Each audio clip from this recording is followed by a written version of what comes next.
This week's workout is going to be geared towards you getting a little bit stronger. So if you have double kettlebells, phenomenal, that's what we're going to be using. If you don't have heavy or light enough kettlebells for some of these movements, you can also substitute some dumbbells, which I'll show you some of those variations. So this won't be follow along again. I will walk through each one and then let you go ham. So let's get started. First exercise is going to be a double mid pull. So what the mid pull is instead of a high pull or instead of a clean going to the rack position, you're going to bring your hands up, your arms up, your forearms are going to be parallel to the ground, and immediately, right after you pull, you're going to immediately push the bells right back and into that downswing. So what it's going to look like, you're going to start with the bells a little bit out in front of you, you're going to hike, pull, back and forth. So I want you to stand up nice and tall, abs engaged, drive through the ground.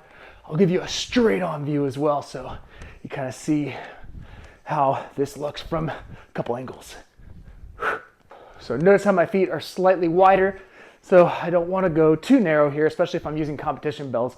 But the main thing is arms stay tucked to your side. You're not going any higher than that. We're not turning this into a bottoms up clean or into a high pull. So focus all your attention on hinging powerfully, standing up nice and tall, and keeping as much tension through your core as you can.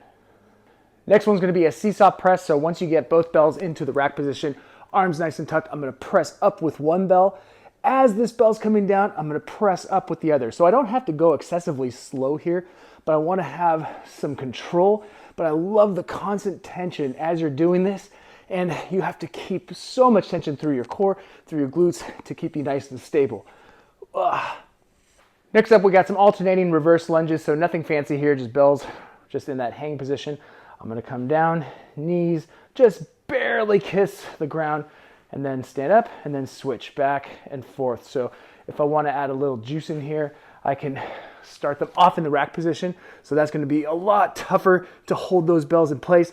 If that's too easy, then I can bring the bells overhead. I can go into a half rack hold hang, or a low hang position, and then just stick to one side. But for simplicity's sake, we're just going to go both bells hanging, go right into alternating reverse lunges. So last one, we're going to get a little push, a little pull, a little mobility as well. So I would only recommend doing this if you have competition bells, so bells that are really wide, or heavier bells, but you're going to perform a push-up. Immediately you're going to pull on one side. As soon as that bell comes down, same leg comes to the outside. I'm going to rotate. I'm going to come back to that starting position. Push up, pull the other side.